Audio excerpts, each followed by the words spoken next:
Hey, everybody. Welcome back. It's Sunday. It's me, Teri Hunter, here on Lotta's channel. It's Sunday, March 21st, 2021. I want to welcome you all back. I'm here every Sunday morning on Lotta's YouTube channel with Angels and Astrology. The focus of these live streams is to help you traverse the transits that are coming up this following week and to help you connect with your guides and your angels. So we have a pretty action-packed week. Good morning, Juan. I hope you had a good week and you're feeling well. Okay, so I want to talk about a couple of things that I think are pretty interesting. Good morning, small wildflowers, that are happening this week. And as I was listening to some of the other astrologers, those of you that have watched me for a while know that I have a more intuitive and evolved way of looking at the planets. And I was listening to somebody talk about Venus and the Sun. They're going to be conjunct for most of this week as they move through Aries. The Sun will get some traction, but during this week we'll see Venus and the Sun moving together. So this is where I want to go with this. Good morning, Denise. Good morning, Kate. I was asking Spirit about, everybody, when they talk about the Sun being close to a planet, it combusts that planet. And meaning it basically outshines it, it burns it out, it in some ways dumbs it down because you don't see it. It's blinded by the light of the Sun. And then I started to think about what the Sun rules, which is the fifth house of romance, children, personal pleasure, pleasures in general. And I'm really thinking that this idea of evolutionary astrology is to think about these planets from an evolved place. And what if when the Sun becomes close to a planet, especially if it's close to it in your birth chart, what if it's illuminating a place where you have to be extra honest with yourself? So here's where I'm going with this. As Venus is moving through Aries right now, in a challenging sign for her, and it's combust the Sun or conjunct the Sun, I think it's an opportunity for us to really look at what's important to us. What do we value? What about our possessions? And rather than looking at the Sun as burning Venus out, it's burning away whatever isn't authentic, whatever isn't true to our heart, because the Sun represents the heart. And I'm really to kind of hit this home because it makes perfect sense to me that as we move into the age of Aquarius, we're moving into a place that is not just considering all of humanity's needs, but our own needs, because Aquarius rules our hopes and desires. So now, at the same time that this is happening, because they're really moving together all week, they'll end up being Venus, the Sun, week during the full moon in Libra. So now the second element that's happening this week, which I think is super interesting, is Mars is going to be conjunct Rahu. And this is going to be exact on Thursday and Friday. I'm going by Pacific time, Western side of the world. So make the adjustments for me, depending upon where it is inside of your world. Now, this is where I want to go with this, because when I studied with Lotta, I was taught that Rahu makes us voracious. It makes us really it's kind of like Mars on steroids, and here the two planets are coming together. And I'm not thinking of Mars as the aggressor right now. I don't necessarily want to think of it as the warrior in a negative way, but as it sits in Gemini, it's really, because I also study with Brian Coulter, and we look at the North and the South node as indicating our past lives and what our intention is for this lifetime. So Rahu is what we haven't experienced. according to this past life theory. So now Mars is asking us to take action towards that dynamic in Gemini, in our thinking, in what we are reading, in what we are absorbing with our ears, our eyes, and what we are speaking. So, and I want to say this too, for those of you that have the nodal axis of the Gemini Sagittarius axis, which is the theme of this year, as Mars is transiting Rahu right now, wherever Gemini falls, whatever house it falls in, what do you want to experience? What are you ravenous to experience in this life? And then allowing yourself to be authentic in your truth about that. Because for me, Mars is the general to the sun. And so, given rather than being fighting with each other, it's about being a more balanced dynamic of this challenge. Is the way I want to put it, because there's a very big feeling of being anxious, of wanting it now, wanting it now, wanting it now. So allowing yourself the privilege of knowing you're on the journey, Gemini, knowing that it's going to take everyday actions of being conscious of our thoughts and what it is that we want to be authentic to versus being impatient for it to happen. Now, the third dynamic of this week is Mercury in Pisces. We know Mercury was retrograde and now it's going forward again. So it's making its third and final square to Mars in Gemini, while Mars is having a conversation with Rahu. So we've got this sort of Gemini Mercury double whammy about thinking. And I want to offer it this way because it's not about being perfect. It's about being open to being aware of whether your thought process, of whether what you are speaking, of what you are absorbing yourself in your everyday life is really moving you towards what it is you want to experience in this lifetime. Because by the time we get to next Sunday and the full moon, we have an opportunity to reconcile all of these dynamics and thereby have a healing of sorts. I don't really like the word healing as I've done this work because it infers that we are broken. And I think rather than being broken, we are just in an opportunity to make choice whether we're standing in illusion or in what's authentic to us. Because I titled this video or this live stream, Untold Truths Can Create Tensions. And I feel like the untold truths may be the untold truths of ourselves, the things we won't tell ourselves. I can't do this because of this, or people expect me to be this way, so I can't be this way. So I really feel like that's where the tension comes in. That's where Rahu and Mars are kind of having this, I'm so sick of this life. I want to just do it my way. I want to have fun. I want to go my own way. Remember, Mars is a pioneer. Mars is courageous. Mars is willing to go into the fire and stand for its truth. So I think this is really about consciousness this week, as Mercury would reflect. I think that Pisces, and I want to mention this too, because there's this idea, Mercury and Pisces, of being egoless. And I've been really thinking about what does that egolessness mean? And, is it mean that I can't be proud of myself? Does it mean that I can never toot my own horn?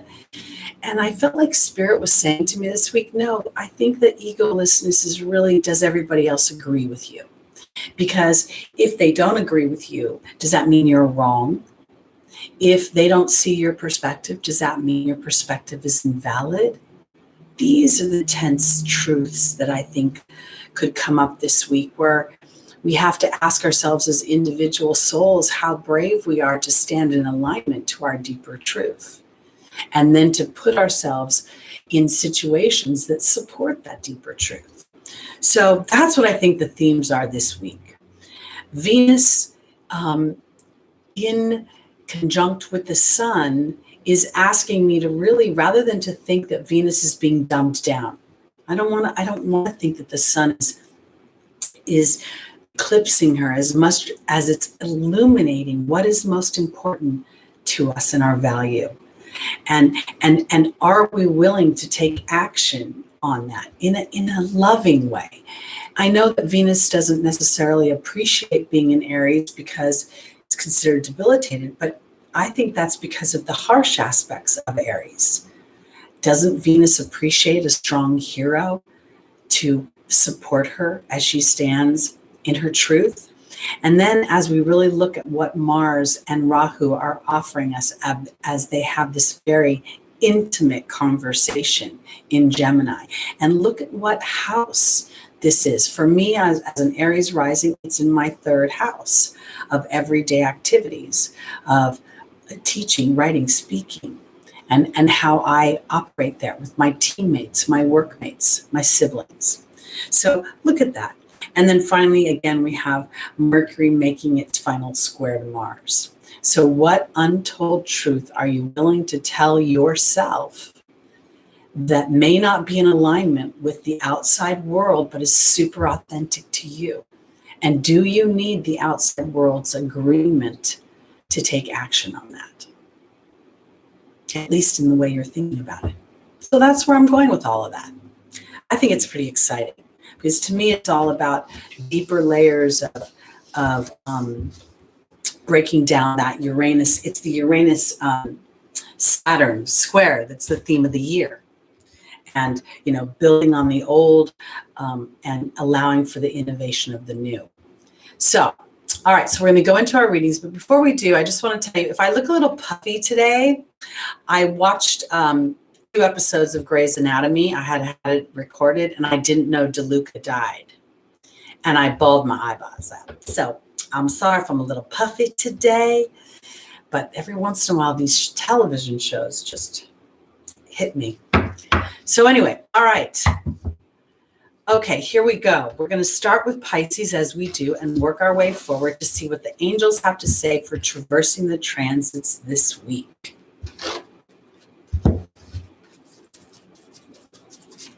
Pisces rising. Now, this is again where I differ from traditional astrologers. Everything I do comes from my intuitive body and my knowledge, but I really believe that we take our actions based on our emotions. So I go rising sign because that's how I'm going to perceive the world. I say the moon because how I feel emotionally. If I feel like crap, I'm not going to manifest quite as powerfully as when I'm aligned to what I want to manifest. And then I say my sun because my sun is how I project myself into the world. And then finally, if you have a stellium, oh my goodness, if you have a stellium, look at that because that is 3, 4, if you want to be strict, or more planets in one sign, creating a focus within your birth chart for your soul's evolution. Lucky's digging in my couch, so I apologize if you hear that going on. All right. Oh, did I spoil Grey's Anatomy? You guys, it's 2 weeks worth of episodes. I didn't think I was giving a spoiler away, but I apologize. You can see how puffy I am. It's terrible. Okay, you have a Gemini stellium. I don't know who that is because your name is just kind of looks like Morse code. But now that's interesting because now we have Rahu there and we have Mars having a conversation on your stellium. I would look at that. All right, here we go. Pisces. Hey, Lucky. You can calm down now.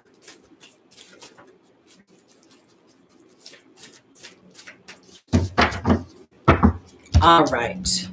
Our first angel is Isabella for Pisces. The second is Athena. The third is Chantal. And the final is Indrio. Thank you, Juan. It really did surprise me. It's a good storyline. And it was some sort of crossover with that show, Station 19, which I do not watch. So I had to go watch that too. It was quite an interesting Saturday night. Anyway,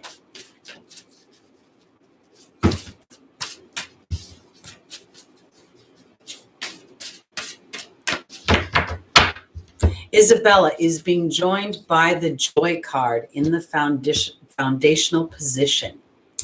In the opportunity or the obstacle is Athena being joined by the Deer.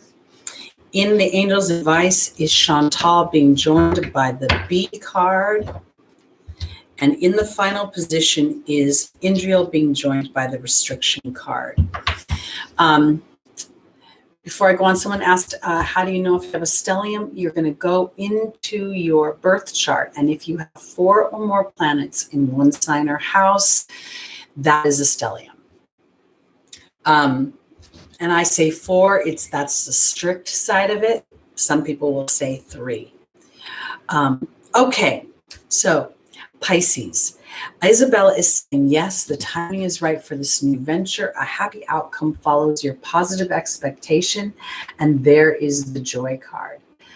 This is the foundational. And to me, this is the platform with which you start off this week. We have this opportunity for deeper truths, even though they may feel tense to come out, but those truths may be aligning you to the joy that you want to experience, because, Pisces is a mutable sign. In that way, it's very cooperative in some ways. We could call it cooperative, and we can also call it that we don't like confrontation. So to me, this is an opportunity for Pisces to lovingly assert yourself, as Athena says, and to be gentle and diplomatic with yourself and your thought process as you move forward in this dynamic. Because what I believe is the truth is that Pisces is ready for love. And if indeed Pisces is already in a committed relationship, then I think there's wanting this infusion of more connection, more feeling of a flow within that. Because in the angel's advice is Chantal, the angel of romance, saying that a new romance is imminent, or the resurgence of a romance that already exists. And there's the Bee card, which can represent good luck and victory. But I also think it's about being the energy you want to receive. And this is in some ways where I think this opportunity for you to look at where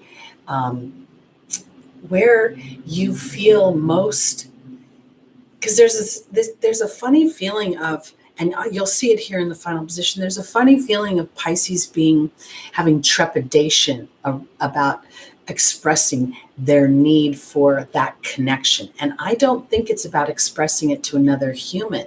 I feel like it's more about expressing it to spirit, to asserting yourself to the idea that I am ready for that connection. And I want to offer it this way, because I believe that many people are coming to chapters in their life when love is to be renewed or to be finally met in a way that offers others an experience of hopefulness. Because I think that Pisces may be going back and forth between feeling elated and excited and being unsure. And in the final position is Indriel, the light worker, saying that God and the angels need you to shine your light on the earth. And then here's the Restriction card. And I don't think this is about restriction now. I think this is in some ways about taking an inventory about how much Pisces has evolved over this last year, how you have been moving more and more towards the things that you want. And if indeed you are finally coming to the realization that you have been in some ways thwarting your love life because you've been co-creating from a place of, well, I haven't experienced it, so I don't know if it's true. I have never been with this person and had them behave a certain way. And so as we recognize the potential of our co-creation, because now is a time to express joy, and that joy feels like it comes from an authentic place, from something that comes deep inside of yourself. It's not about saying, I will be joyful if you make me happy. It's about saying, I can be joyful and happy for the sake of it. And now it's time for me to, in some ways, really reflect how often I shine that light. Because this is the tense truth that I'm talking about this week.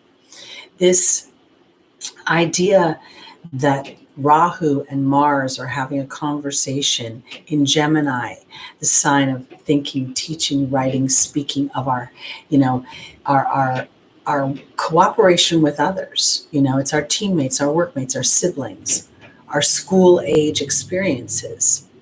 So I want to say, Pisces, it's time to claim your joy. And in many ways, to look at not asserting yourself maybe physically from a place of being. Mars and Rahu can make you want to take almost unexpected action. North node. Rahu is the north node. So the north node can make you want to take this sort of, I need it now action. And I feel like this is about gently asserting yourself towards the love that you want to feel.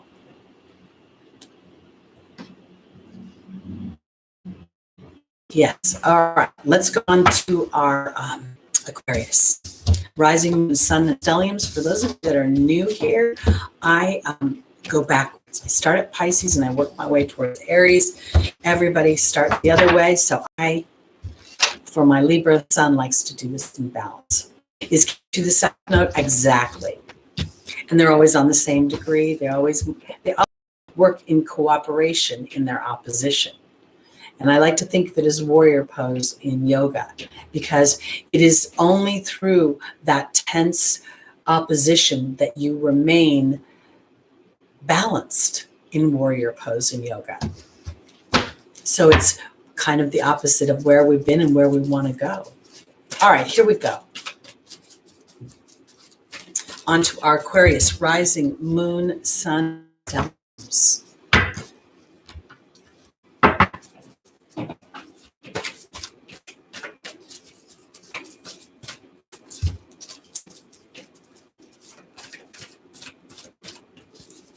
I really am on this kick that I want you guys to think about, because I have been thinking about, as the sun connects with each one of these planets, you know, it transits us, it does it, you know, every year.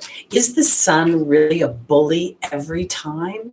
Is it always outshining that planet, or is it illuminating where that planet could be out of balance? And that's what I think is so important about this idea as we're moving towards a full moon, which is the culmination of a cycle. Next week on Sunday, it'll be a full moon in Libra. And I don't want to just go to partnerships, marriages, contracts. I want to go to diplomacy and harmony and balance and things that are fair. And you know what? Dark and light are balance. Challenges propel us. They'll afford us achievement. They afford us exhilaration as we conquer them.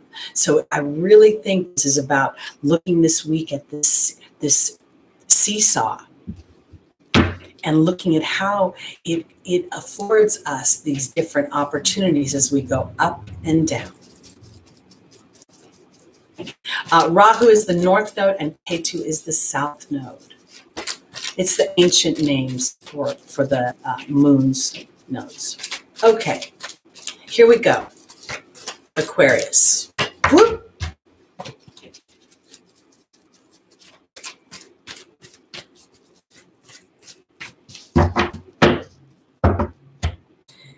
All right. Our first angel for Aquarius, just like Pisces, is Isabella. Yes, the timing is right for this new venture. Archangel Michael will say, do you have the courage to make divine life changes? We have Rosetta in the angel's advice, which is really, to me, about that inner child. And then we have Crystal. Have faith and hope there's more on the horizon that you can't see.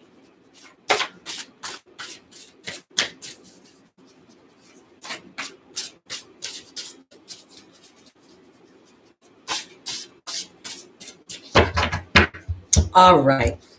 Isabella is being joined by the B card. Archangel Michael is being joined by the partnership card. Rosetta is being joined by the letting go card. And Crystal is being joined by the cow. Okay. So here's where I want to go with this. You know, Aquarius is a very interesting sign because there's this scientific dynamic. We talk about technology. We talk about looking at systems without a brain, like the social media, TikTok, Instagram, even YouTube. And I want to offer it this way because, I just dropped my rose quartz all the way across the room. Oh, well. I want to offer it this way because I think that in addition to all of those things, it also rules our hopes and our desires. And that is a very personal thing. That's subjective. It's different for everyone. So what if Aquarius is like this leader because they're willing to be innovative? They're willing to brave the unknown in some ways, because that's what space is. That's what, technology is, in order to bring it back to the collective. So this is what I want to say. Yes, the timing is right for this new venture. And this is really to follow the truth of your being energy, to be your own individual self. And I want to offer it this way because that individuality, and this is where I'm going with this, okay? So we have the idea that the Sun and Venus are having this conversation this week. They are, technically the Sun is drowning Venus out, but is the Sun drowning Venus out? Or is the Sun asking Venus, what's the most important thing to you?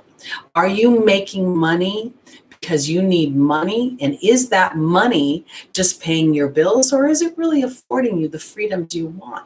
Because making money is never the carrot. It's what you can do with that money. So I feel like Aquarius, it's really time to grab onto that being energy and to feel very, start to feel lucky, because I feel like this partnership and the opportunity or the obstacle is a partnership with your own sense of courage. I feel like I'm talking to the Starship Enterprise when I'm talking to Aquarius, because you're going to go where no man has gone before. And when I say that, it's Rosetta is here. Rosetta talks about teaching and guiding children. But to me, when it's in the angel's advice, it's about your inner child. And there's the letting go card. To me, this is about, it's that song, Let It Go, from the movie Frozen. So it's funny how some distance makes everything look small. And the fears that once controlled me can't get to me at all. Because now I have the courage to be in partnership with my inner child, to see what I can do, to test the limits, to break through. And then there's Crystal in the final position, offering you something new on the horizon that you can't see with your eyes. You can only feel it with your heart. And now is a time to continue to capitalize on that feeling of abundance. One of the things that the Sun does when it comes in contact with the planet is it becomes so bright that our human eyes cannot take it in. So we must close our eyes and we must feel with our heart. What does the Sun represent? The fifth house, the human heart, the vulnerability of the human heart. And I really believe that all this activity where, we've got this dynamic this week of the unseen becoming untold truths, things that have been laying underneath the surface coming to the surface. And I feel like that this is not negative, but rather positive, because it gives us an opportunity to work in cooperation with these dynamics. And rather than fearing the Sun's bright light, we can use it to give us courage to know that we're being protected. And the protection doesn't come from physical harm. It comes from the idea that we're working in a way that as we follow our own true north, which is what Rahu is, our true north, as it comes in connection with Mars this week, the truth seeker, the spiritual warrior that says, I'm willing to stand alone in battle for what I believe in, then you have an opportunity to really invite others to join you in that journey. And this is where we rewrite the human experience from one of dutiful actions, from one of obligation, from one of self-sacrifice, to a way of serving the self that invites others to let go of sacrifice and to claim the joy. So that's where I'm going with this. Viviane, I am Teri Hunter. I am doing whole sign tropical Western astrology. Okay. I feel like a galactic mother. My goal when I grow up is to be Maya Angelou, because I always felt like she's such a wise woman, and her jagged journey brought her and the rest of us so much peace and solace. So that's where I'm going. All right. So we are going on to our Capricorns. Yes, we are in our second day of spring. Lucky had his birthday on Friday. 9 solar returns completed. All right, here we go.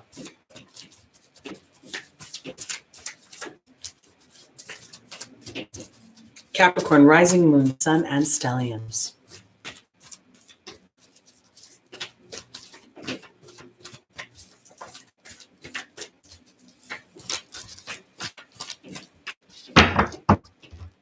Our first angel is Sonia. The second is Bethany. The third is Athena. And the final is Archangel Gabriel. I want to offer this as I'm shuffling for Capricorn.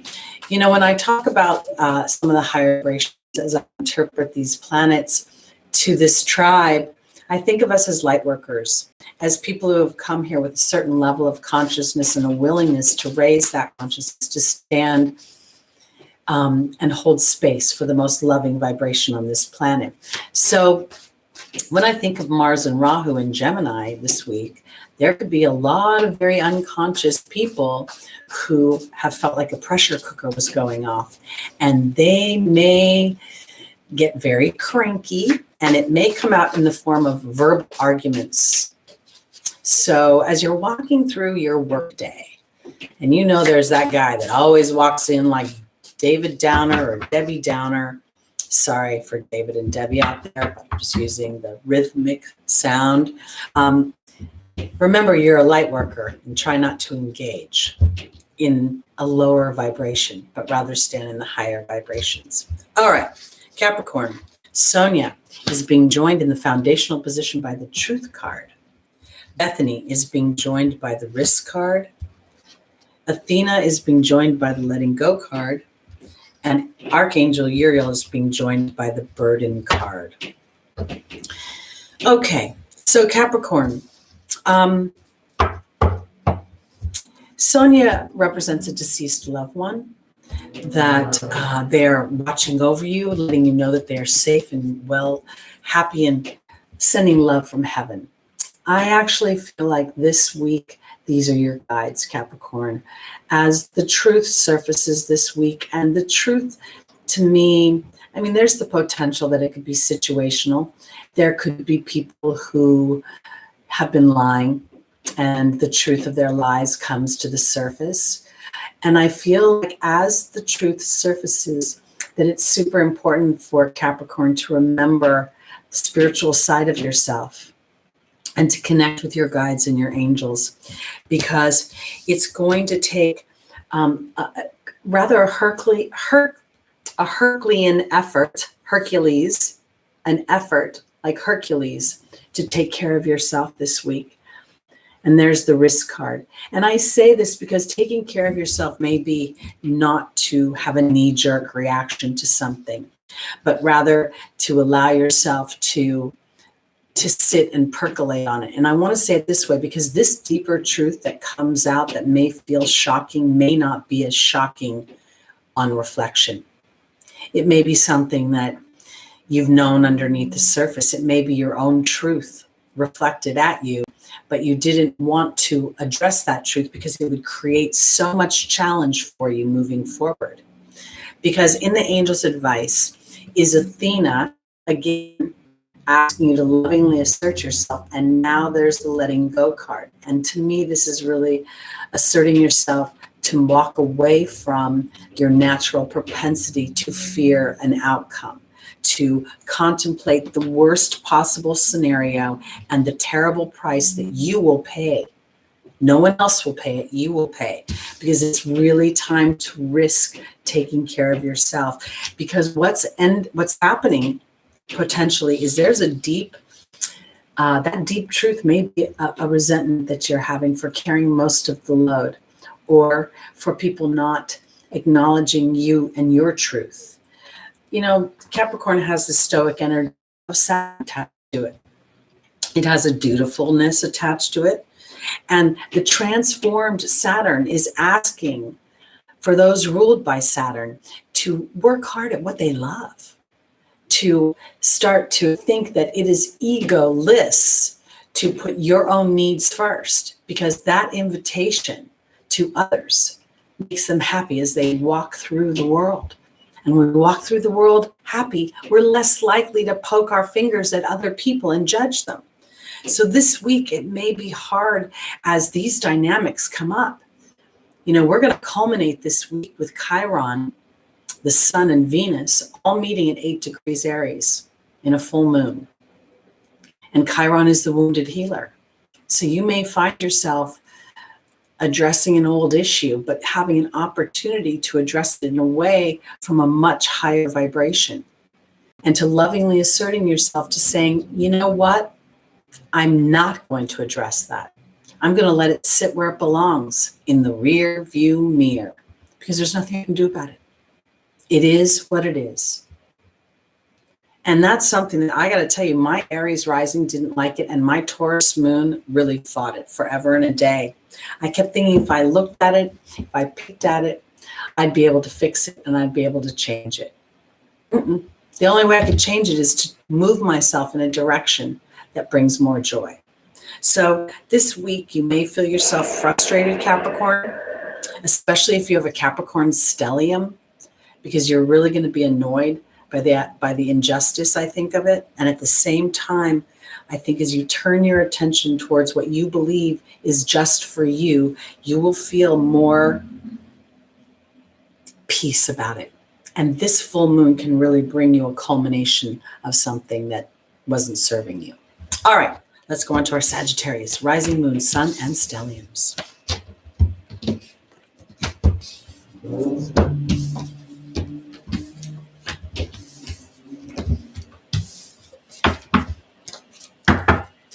All right, here we go.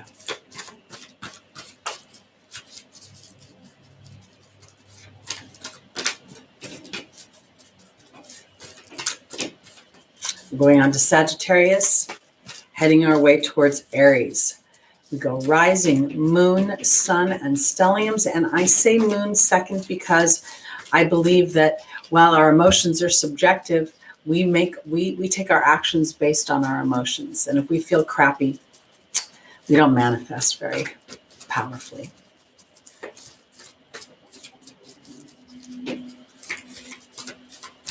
Okay, here we go. Sagittarius, our first angel is Merlina in the foundational position. In the opportunity or the obstacle is Maya.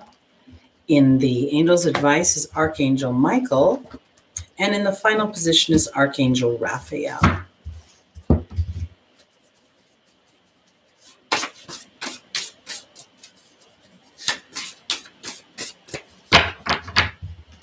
Joining Merlina is the letting go card. Joining Maya is the mystery card.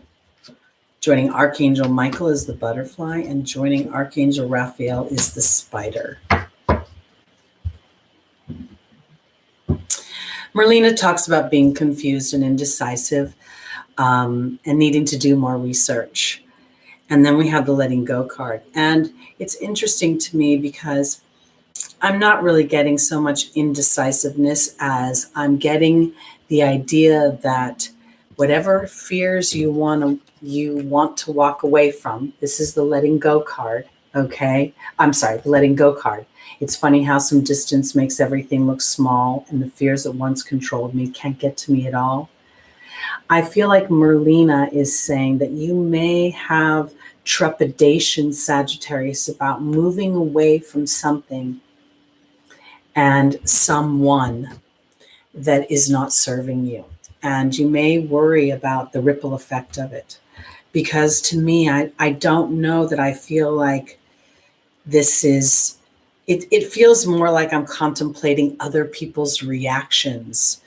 And I have to remember that other people aren't living my life. They're not shutting the door to my house. they're not looking at my face in the mirror. They're not going to bed with my thoughts running around in their mind, because you're learning a lot about the choices you're making right now.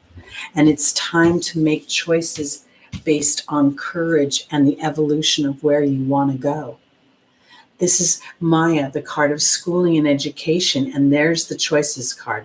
We have free will on this planet, no matter what the circumstances may tell us.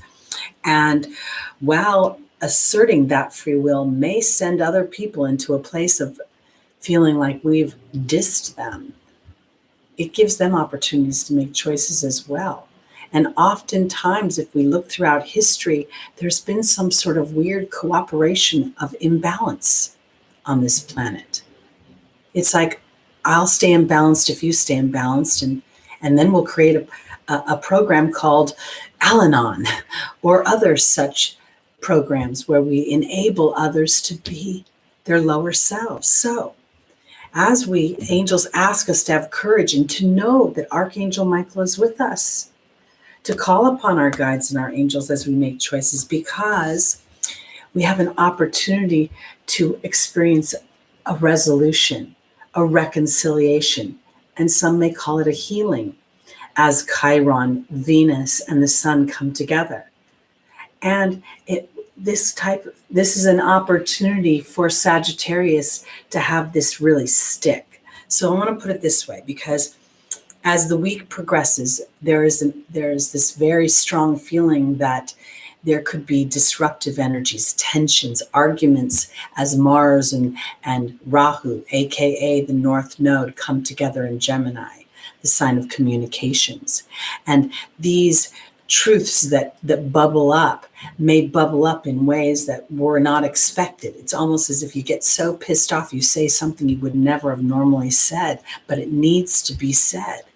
So if you can get out in front of it and start to think about expressing yourself in a way that you would want to be expressed to, how do you want to hear a hard truth?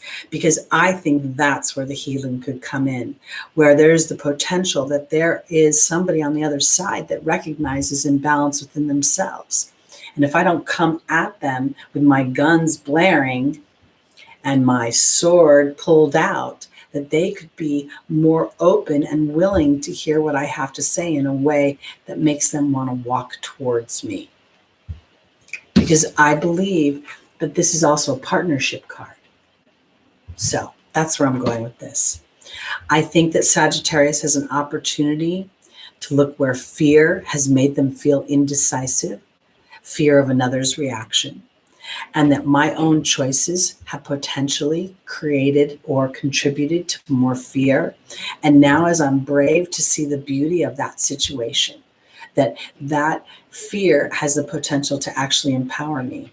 And in doing so, as I express myself in a way that is loving and yet authentic, then somebody else has the opportunity on the other side to be the same way.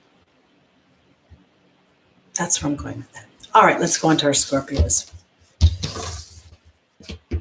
I really think that this week has a polarizing feel to it, where the unconscious will be very unconscious. The average Joe, like road rage this week, guys, is highly likely. Don't contribute to the road rage. Put on your Zen music, leave the house 15 minutes early, and you'll hit every green light. Okay? All right. I've been having the weirdest dreams. Okay, so I cried about DeLuca, like I told you earlier. I don't know why it hit me so much.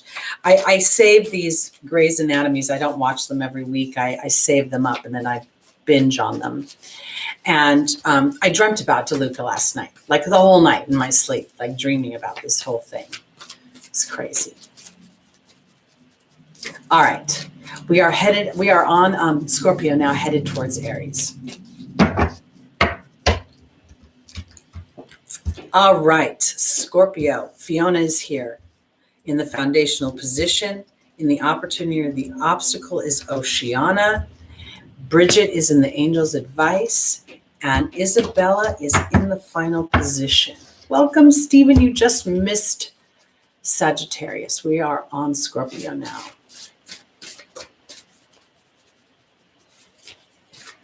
All right, here we go.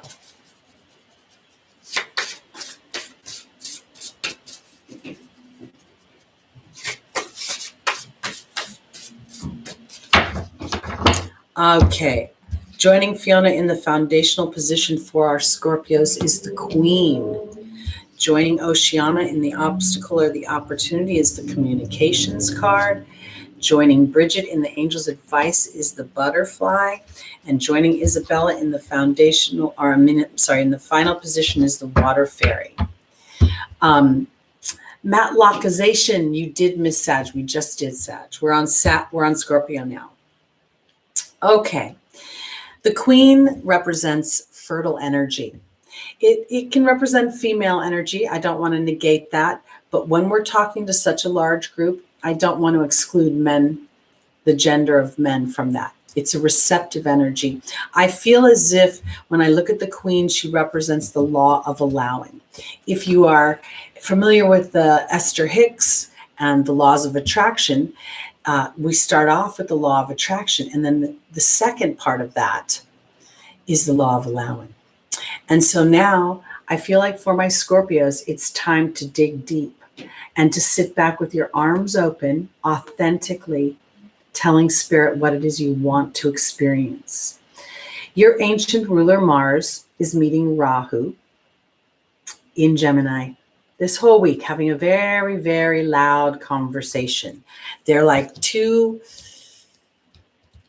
I feel like I want to say drunken sailors, although I know they're not drunken sailors, but they're just they're a little bit, the potential, they're on their last, as my mother used to say it, this is the straw that broke the camel's back.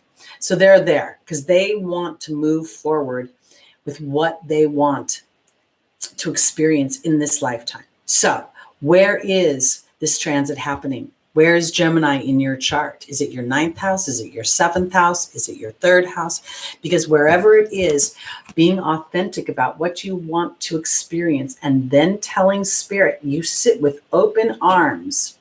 And this is in Gemini.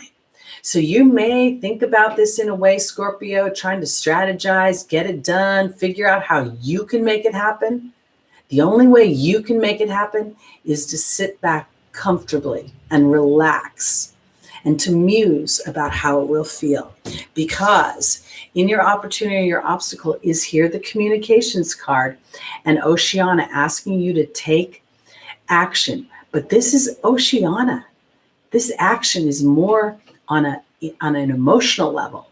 It's on a willingness to swim through the ocean of your own dreams, to follow the soul's calling that the whale offers, and to look to the stars and to communicate in alignment with that. Because up until now, maybe you haven't been. Maybe you've been like, it hasn't happened, so it's not going to happen. Or you've been like, every relationship I have turns out like this. And it's time to start to look deeper, that you've been the caterpillar evolving to a more beautiful version of yourself. Because Scorpio is rich. Scorpio is like this deep, savory, take no prisoners, I want to crawl into your skin kind of connection. And that is beautiful. And it's something I think most people crave, but they fear. Because they fear, if you look too deep inside me, will you judge me? And I think that this is where Scorpio can be beautiful, because Pluto transform has no judgment. It sees the darkest part of the human experience and understands the contrast. A happy outcome follows your positive expectation as you trust an inner knowing that you can't see with your eyes, a deeper truth. And that's what Mars and Rahu are in the house of Gemini. And if indeed your nodal structure is Gemini, Sagittarius, then you're being activated in some way. And it really is about paying attention to it from a way of saying, how do I take action on my deeper truth in the way of the peaceful warrior versus the unconscious angry warrior? Because this is how you'll receive what it is you want to experience in such a powerful way. All right, that's where I'm going with that, Scorpio. On to our Libras.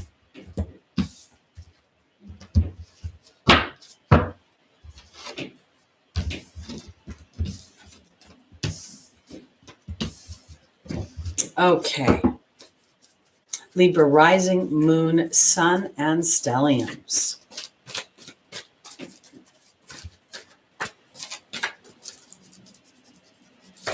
It's interesting as I say that because I'm thinking here we are heading towards this. Your ruling planet, Venus, is about to be in opposition to the moon, sitting in the same degree with the sun and Chiron. This is all at the end of the week. Actually, it's technically next week, next Sunday. But it's such an opportunity to see where you have a wound. And the wound is not in partnership. It's within the harmony of your own mind, within the balance of your own mind. How much do you as a Libra believe in the balance that you represent? Because if you've been experiencing a hard time, it doesn't balance say that an easy time should be coming? Isn't that what's fair? We need to start to think about what's really fair because we have to call that forth. All right, here we go. Libra, rising, moon, sun, and stelliums. Our first angel is Mystique. The second is Astera. The third is Sonia. And the final is Merlina. You know, it's funny too, as I was thinking about this whole idea of the sun sort of traversing the zodiac, going by planet, and asking each planet, are you being authentic? Because I'm shining a light on you, and I'm asking you to have your highest vibration. So as the sun sits here having these conversations, where do you want to be?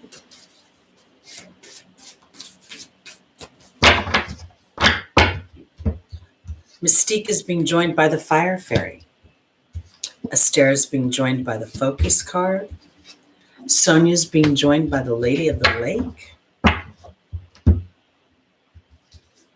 And Merlina is being joined by the Forgiveness card. Okay, so you guys know that who have watched me for a while, I'm a Libra sun. And as I look at this, it's really kind of beautiful for me because I feel like this Libra full moon has an opportunity to bring a reconciliation, an understanding to the experiences that have been going on for the last couple of years. And I know I'm kind of making that a broad statement, but I feel like there's been so much unearthing. It's almost as if there's been this constant excavation of the garden, you know, constantly tooling the soil. All right, we've tooled it. Oh no, let's go by one more time. Do it one more time, digging deeper, because the deeper we dig, the more we get to the more dense nutrients. And I say that because Libra, Mystique is asking you to keep charging ahead, to expect miraculous solutions to appear. And here is the Fire Fairy. The Fire Fairy represents positive thinking, positive actions, optimism, creativity. And I want to offer it this way because Mars is a fire sign. So to keep your fire burning, keep yourself aligned to the deeper truth and know that you're going through a process. And the process is an illumination of your focus, Libra. Because as you reach for the stars with your dreams and desires, you will actually start to see some traction. But then the part of you that gets, oh, I don't know, is that real? Is that just a coincidence? Is that possible? It is possible. And now is time to anchor into your focus is creating things because your angels, Sonia representing your guides and your team, are asking you to have the courage to actually look to your, you know, oftentimes, I'm sorry, I'm interrupting myself, but oftentimes Libra is said to be indecisive. Libra is said to be in its lower vibration, a little passive aggressive. It doesn't like conflict. think about what that really is saying, it means that I don't get to have power over my thoughts, that I have to allow whatever you want to be dominant. And I don't think that's true. I think that what's happening is Libra is to keep charging ahead, to realize that your wants and desires are actually in balance. You are creating harmony as you are aware of your focus, that it's your team is helping you become more responsible for your own truth. Because at the end of the day, I think that Merlina is actually lifting the confusion, because here in confusion, as I understand that I'm a powerful creator on this planet, and the creation doesn't happen because I have a committee up in my head.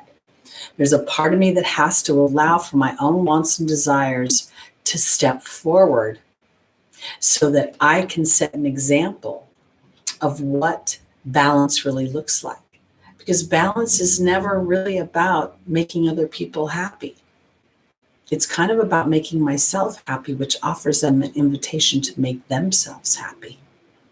And if they make themselves happy and I'm making myself happy, then who's not happy? And even when we're unhappy because we're, well, I don't want to say unhappy. I want to change it to challenged, because even when we're challenged, within that challenge, we have an opportunity to be empowered. So that's where I'm going. Well, hello, Nikki Ryan. Long time no see. Okay, let's go on to our Virgos. Virgo rising, moon, sun, and stelliums. I just buffered for a minute. I will say that as strange as this may sound, since Mercury went forward, I have felt like I've been in a Mercury retrograde. More things are weird, communications-wise. So I can only really attribute that to all the other things going on with it. Welcome, Nirvana Flux. Good to see you. CJD, I don't think I said hello to you. Stephen, Tebow, Amy, Sarah G, Keegan. Hope I didn't miss anybody. All right, here we go.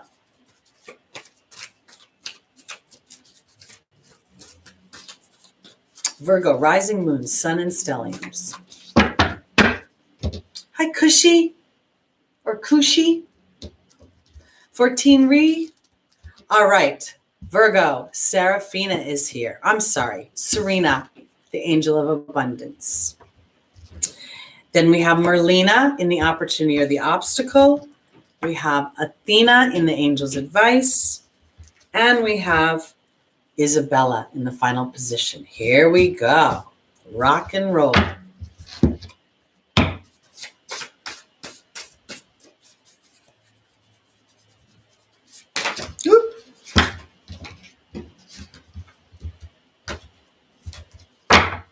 You know, your ruling planet, Mercury, is in Pisces. And some might say that when Mercury is in Pisces, that communications are foggy, diluted, clouded. And I want to offer it this way, because Serena is being joined by the Fear card. Merlina is being joined by the Lady of the Lake. Athena is being joined by the Dragon. And Isabella is being joined by the Queen. Okay, so this is where I was going, because Mercury is in Pisces, making its final square to Mars. Okay, and Mars is in Gemini. So we have this double idea of Mercury squaring the planet of action in a sign of thought. Mercury is the sign of thought. So this is where I'm going, because Virgo is very practical, or so they say. Dependable. Virgo is an earth sign. Virgo wants to, I'll see it, then I'll believe it. And I feel like there's a big transition happening for Virgo, because Serena is the angel of financial abundance. We have Venus having a conversation today with the sun, and will be going on this whole week. Venus representing our money. Now, rather than thinking of it as combust and taking our money away from us, this is really an opportunity to see where false evidence appears real, where Virgo looks to see where their money is and then does a mental calculation of the viability of that money, because it's time to start to move into your heart chakra and draw money to you. And I say that because Merlina is saying that you're confused and indecisive because you don't have enough information. And that's because that information doesn't come from outside yourself. It comes from inside yourself as you're willing to stand with your sword of truth in an emotional storm. You know, we've got the water underneath and we've got the wind blowing. Look at her hair. Because the truth is that money comes to us easily when we align to that vibration. Because now is time for Virgo to bring into practical application the assertion calmly that money comes to me easily and often. And my job is not to figure out where the money is coming from, but rather to sit in reception of that money. Because yes, the timing is right for this. So this is where I want to go with this.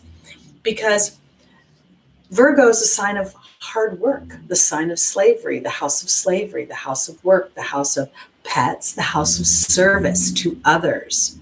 What if your service to others is to stand in practical reception of your own abundance? And so you're taking inspired and guided action versus fear-based actions.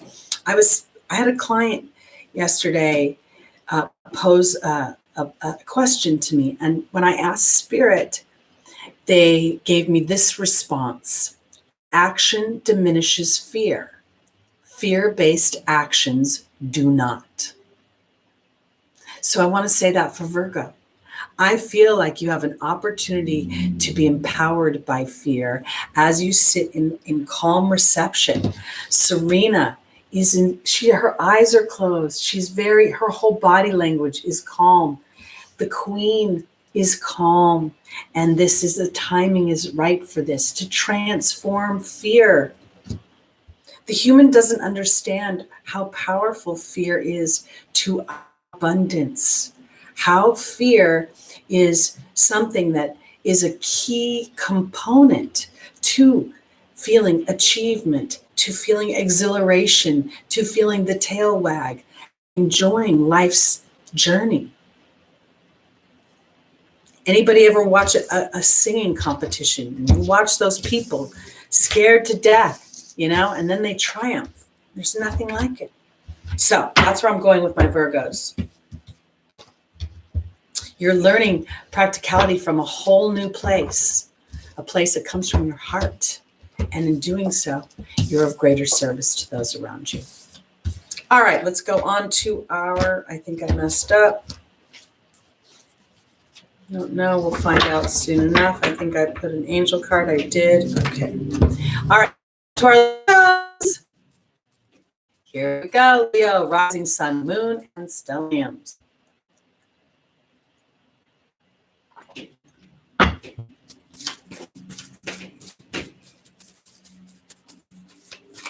Thank you, Amy Brown, for watching.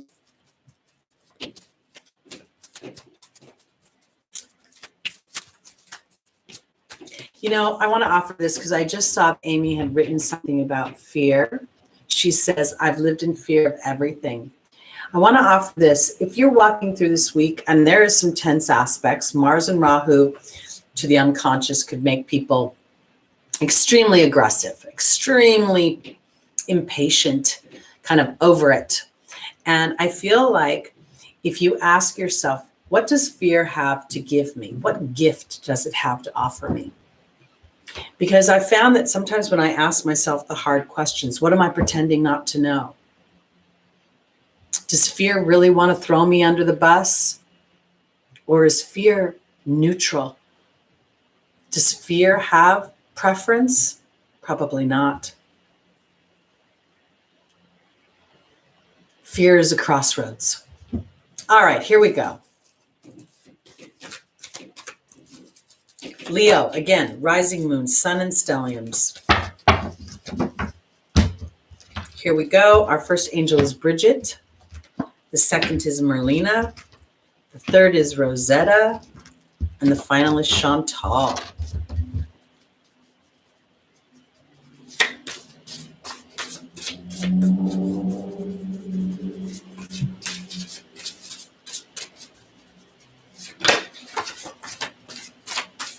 Give this one a good shuffle.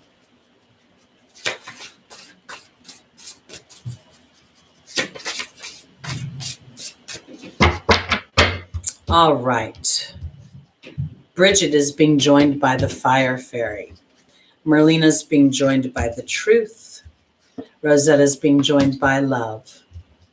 And Chantal's being joined by the Cat. You know, I find this so interesting because Venus is in Aries. The Sun has moved into Aries. Chiron is in Aries. And while we're not quite talking about the full moon in Libra, right, just yet, it's a week from now, I do want to talk about it when it comes to Leo, because the Sun is your ruling planet, Venus rules love, and Chiron is our wound. So I feel as if there's a theme coming this week, because all week long, the Sun and Venus are going to move together in pretty tight conversation with one another. And I feel like this is asking Leo not just to look at the superficial dynamic of you, the charming part of you, the one that plays to the audience, but what is really authentic to your heart? And what do you really want to be able to share of your heart with another? Because that's what I think is fun and bright and represents joy and pleasure. I feel like sometimes they feel responsible to be joyful, responsible for other people's pleasure. And I feel like now is a time to look deeper into that dynamic, Leo.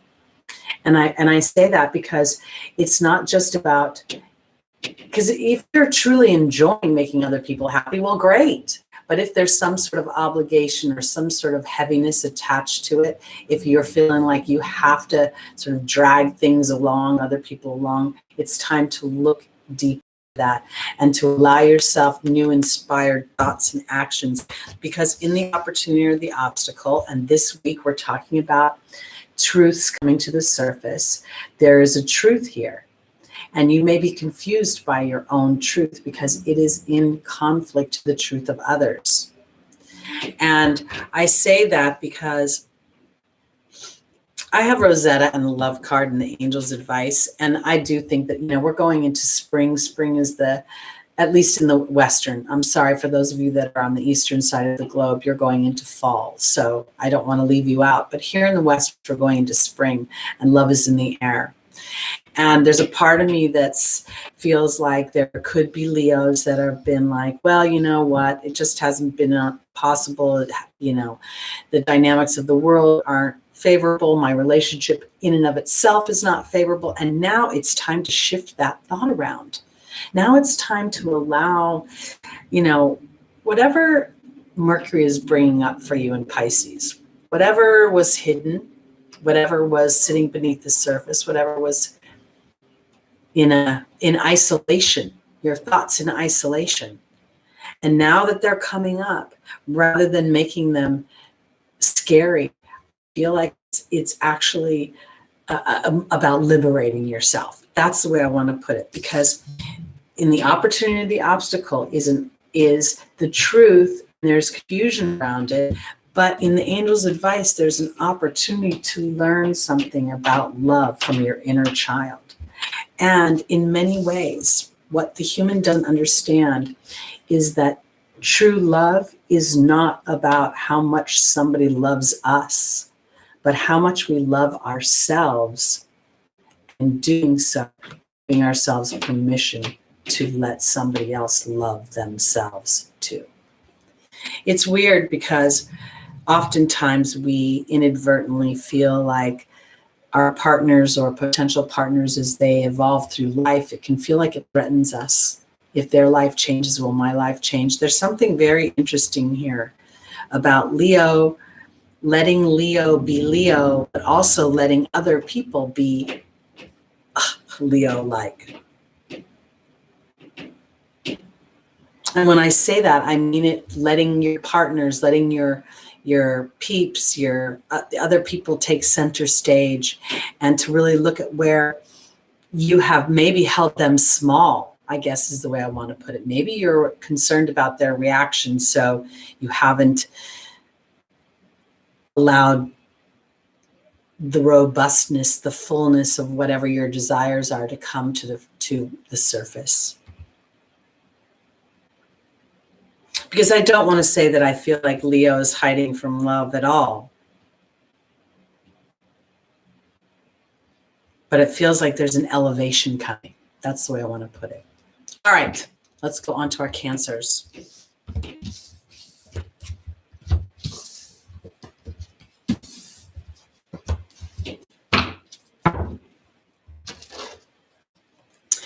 Keegan, I think in many ways you're correct, because this full moon is in Libra next Sunday, and it is, the moon is going to be in opposition to the sun, as a full moon always is. But we also have Chiron and Venus in all at 8 degrees.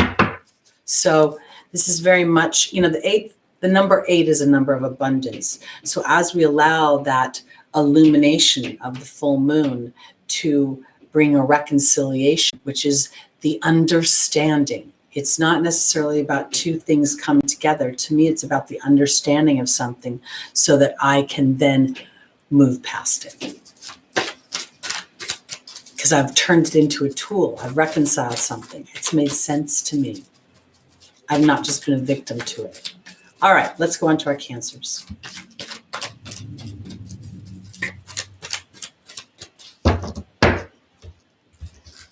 All right, we have Archangel Raphael in the foundational position. We have Rosetta in the opportunity or the obstacle. We have Shanti in the angel's advice, and then we have Francesca in the final position.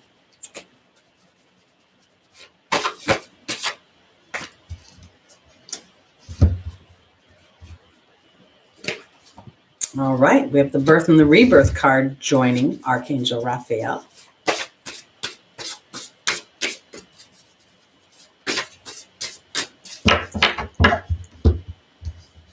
We have the bee joining Rosetta.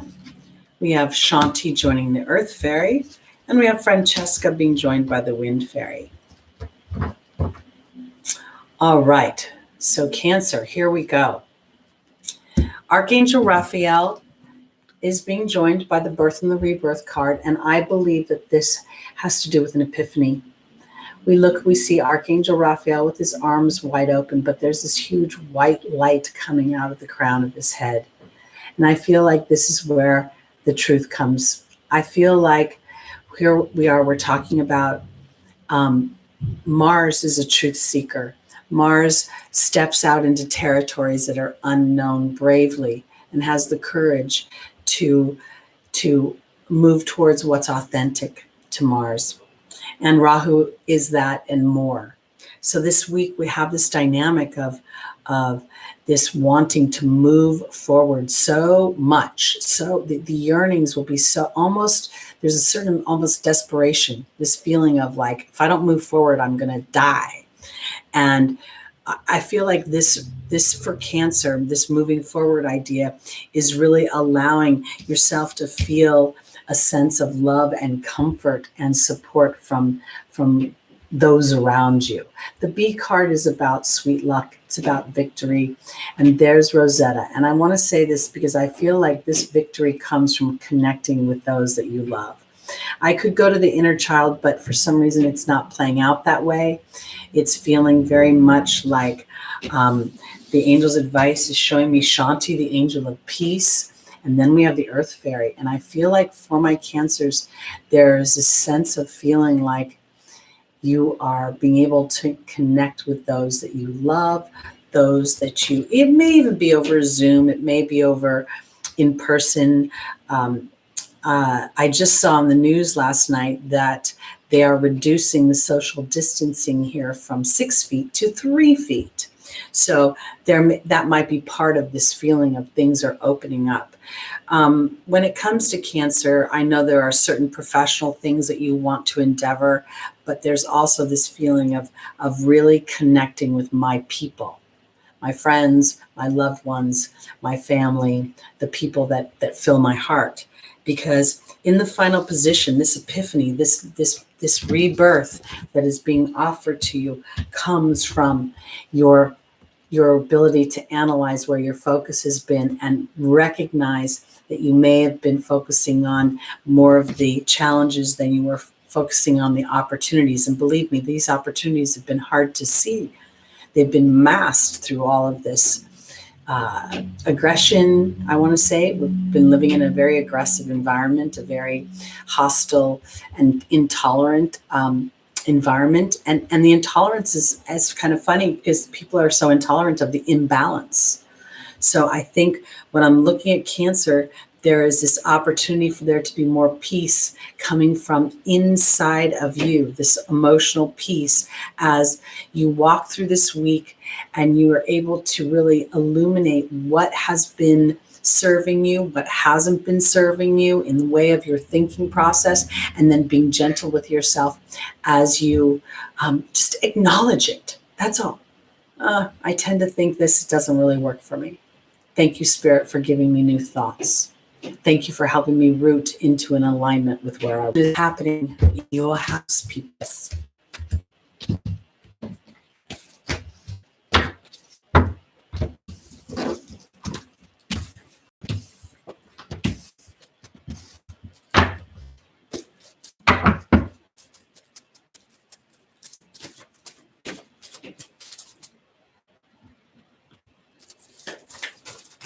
All right. Here we go. Gemini, rising moon, sun, and stelliums.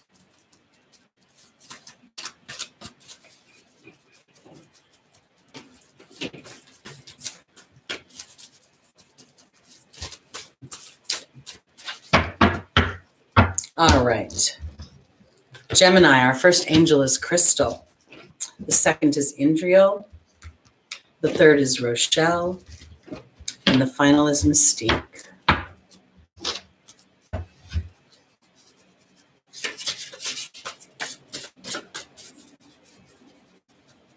Thank you, Andre. Sending lots of love to you.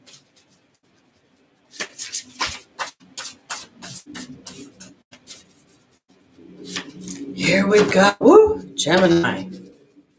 Crystal is saying have faith and hope because there's more on the horizon that you can't see. And it's in direct relation to your ability to pull yourself up and see our perspective of things. Indriel, in the opportunity, the obstacles being joined by the fire fairy. Then we have Rochelle being joined by the restriction card. And finally, we have Mystique being joined by the movement card. Okay, so this is where we're going with this. This week, Mars and Rahu are really, honestly, I think they're talking about your heart. I know that, as I've been studying with Brian Coulter, the idea that the nodal axis represents our past lives, then the North Node, Rahu, represents what I want to experience but have not. The South Node represents what my soul is familiar with. So I really feel like for my Geminis, there's this ravenous feeling of wanting to experience something completely new and different. And you've had this on the docket for a while. And you keep going back and forth in trying to figure out, is it viable, what I want? Could it really happen? And this is a little bit where the monkey mind is coming into play. So I feel like the hawk is really asking you not only to pull your sight above the situation, but to start to take inventory of the signs and the omens that you're getting, that there's something more on the horizon.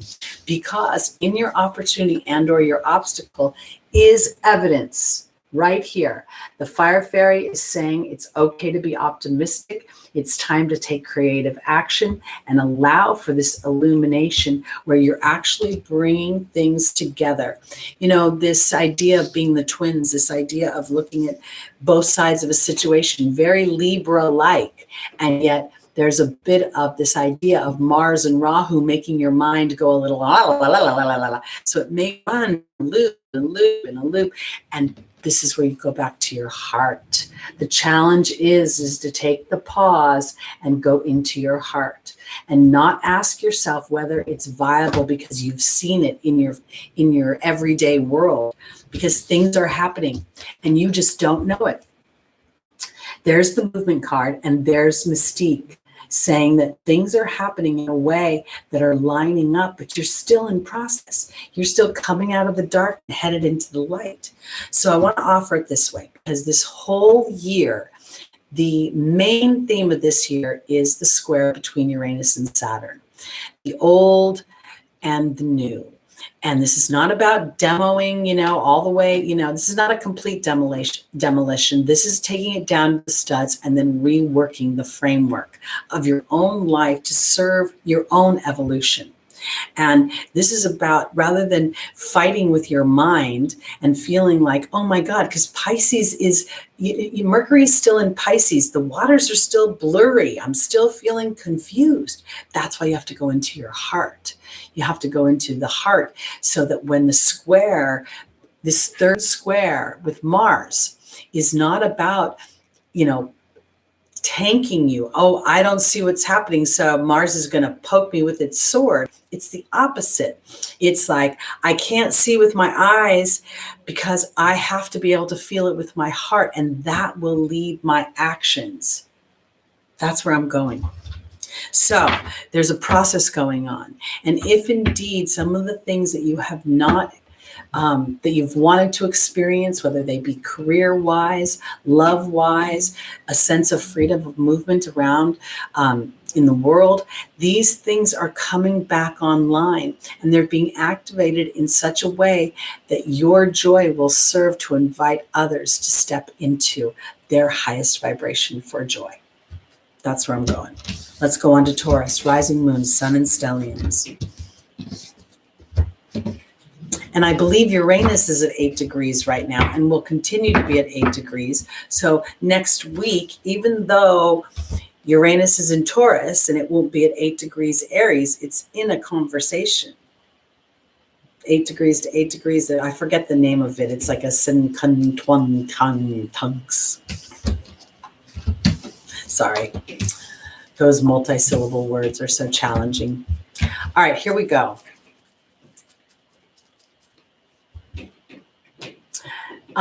Debajoiti, I don't know if I said that right. Yes, absolutely believe that things are going to change for the better. Quincunx, thank you, Stephen. And I want to offer it this way, because now your job, if you're a Gemini, is to fly above the situation and to keep your eyes above, watching the signs and the omens that things have been coming into alignment. All right.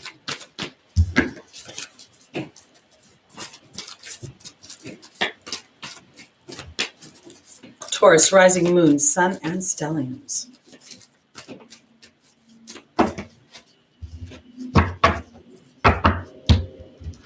Our first angel is Archangel Raphael. The second is Caressa. The third is Desiree. And the final is Mystique.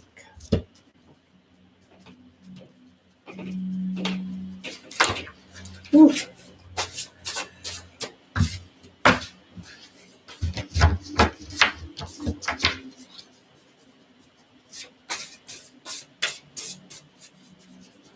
Space for the soul. Uranus is trining Mercury at 8 degrees. This is a good thing. I have Uranus activating a grand trine, 2 grand trines. When it hits the 9 degree, I guess technically it's activating it now, but when it hits 9 degrees Taurus, it's going to activate my 2 earth trines. Yay! All right, Taurus, here we go. Archangel Raphael is being joined by the water fairy. Caressa is being joined by the dog. Desiree is being joined by the forgiveness card. And Mystique is being joined by the Lady of the Lake. It's interesting that we start talking about Uranus transiting Taurus right now, because I truly, truly believe that no matter what the situation is, we we process things through an emotional lens. And that emotional lens sets a tone for our physical actions. So I feel like for my Tauruses, this is very much about a healing, an epiphany that Archangel Raphael offers in your emotional body. And I want to say it this way, because this epiphany is not about, it doesn't feel like it's about assigning blame to something. It doesn't feel like it's about, it almost feels as if this epiphany is allowing me to feel the energy of unconditional love. And I don't know that unconditional love is something I feel like, because here in the opportunity or the obstacle is Caressa saying you're at the end of a life cycle, and then there's the dog. So for me, this is really where my emotional epiphany comes, is that love really isn't unconditional, but rather my willingness to see the best in somebody, no matter the chapter we're in. Because in the angel's advice, have not been favorable, and there's the forgiveness card. And I say it this way, because Taurus, and I'm a Taurus moon, Taurus cannot forget anything. Taurus can say, you hurt me and you're going to hurt me again, and I don't trust you not to hurt me. And this is kind of where I feel like there's an opportunity to reconcile that situation. And rather than villainizing the other person, I feel like it's a little bit about seeing them as a fabulously flawed person. And we're all fabulously flawed. And maybe if instead of me villainizing you in this dynamic, we can actually create a bridge, because I choose not to do that. Because Mystique is saying to charge ahead and expect miraculous solutions. And then we have the Lady of the Lake, which is asking me to have the courage to allow somebody else to be flawed, the courage to realize that, you know what, any one of us is just doing the best we can do at any given moment. And some moments are better than other moments. You know, as a Taurus moon, I can't decide if the people in my life perpetrate the same crimes over and over again, or if my unwillingness to forget those crimes helps them perpetrate them over and over again. Somewhere there's something cooperative going on. So I, as a Taurus moon, get to have an emotional epiphany that allows me to realize that everybody's flawed. Everybody's walking through the same nasty bullshit, pardon my language, and most of us are doing the best we can do. So as I see that, then I can let myself and them off the hook. And in doing so, I can be more courageous, and I can grab onto life in a way that lets me love more authentically, more richly, more lusciously, more raw. All right, let's go on to our Aries Rising, Moon, Sun, and Stelliums. And I want to say this for all my Aries out there. This week, your consciousness will be required so that you can stand in leadership for those around you. Basically saying, don't let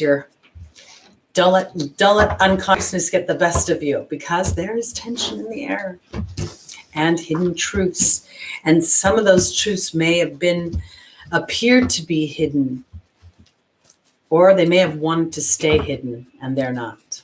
So, all right, here we go. Aries, Rising, Moon, Sun, and Stelliums. Exactly, Keegan. Stay in your heart space.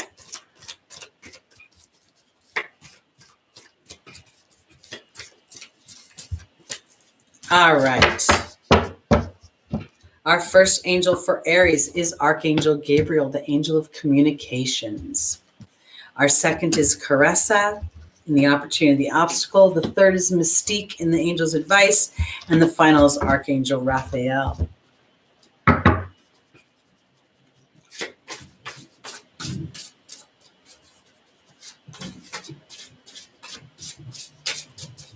Gabriel is being joined by the fire fairy. Caressa is being joined by the butterfly. Merlin is being joined by, or Mystique is, Merlin is joining Mystique, and Archangel Raphael is joining the focus card. I'm sorry, I'm in two places at once because I can't wait to get this out of my mouth.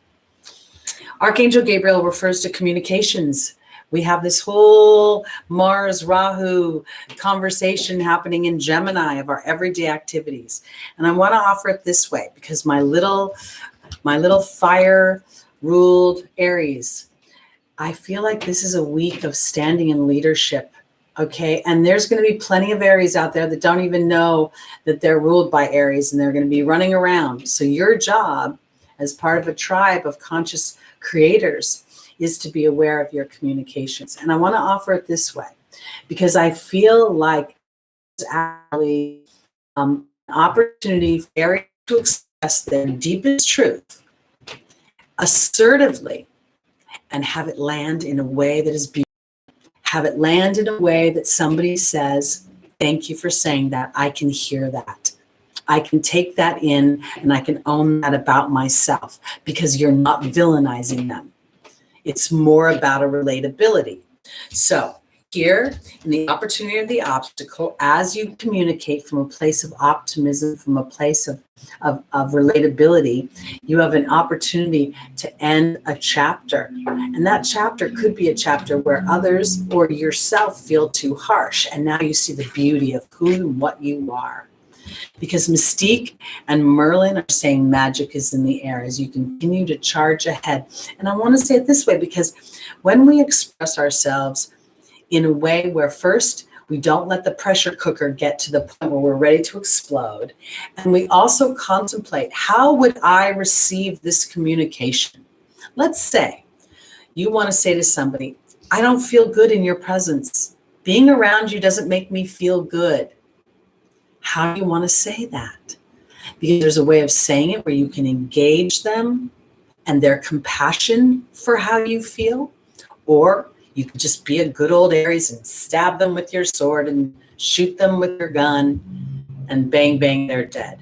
Because in the angel's advice, you have an opportunity to create magic by being a powerful, powerful creator, by seeing how the dark serves the light, and by understanding your focus, the epiphany of how you say what you say, your tone of voice. I almost feel like Aries, it's going to sound funny, but practice this in the mirror. Going to sound bad, but use the F word and say it in all the different inflections. Say it like you're excited about something. Say it like you're mad about something. Say it like, in all the different ways. I don't want to use the word because I don't want to get censored on YouTube, but you get what I'm saying, because I feel like as you really start to think creatively about how you speak, it's not about not telling the truth. It's about how you tell it. I get it. I get you. I'm fiery too, but let me share this with you because this is important to my heart. And then the other person's like, wow, that was important to your heart. It's important to my heart too now. Yeah. So that's where I'm going with this. So this is a week where a lot of stuff can come. What has been murky, what's been under the water, what's been maybe in the interior of our minds in isolation, and wherever Pisces sits hidden in your chart, allowing that to come to the surface and thinking of it more as a liberating factor than something that wants to pull you under. And as you start to think about that, Rahu is representing what you want to experience deeply within your heart, and allowing that to be important to you, allowing that to be something you don't have to defend. That's why I think that sometimes these planets feel aggressive. We feel like we have to defend our position. We have to defend our right to feel good. We have to defend our right to be happy. We don't have to defend it. It's our God-given right. So let's contemplate those things as we come to this full moon in Libra next Sunday when we meet together. And we get to put a culmination to anything that isn't harmonious in our life, that we get to stand in more balance for our truth, and in doing so, allow others to do the same. So that's it for me this week. My name is Teri Hunter. I'm an angel therapy practitioner, Reiki master, intuitive guide, and empowerment coach. I'm here every Sunday morning, 11 a.m. with messages from your angels for traversing the transits. I hope you'll be here next week. And if you'd like to get a free reading, sorry, I was lying. If you'd like to get a reading with me, feel free to go to Lada's website. I'm under the reader's menu. Again, my name is Teri Hunter. That's TeriHunter. I'll see you all next week. Thank you so much for being here. Sending lots of love and blessings. Peace out.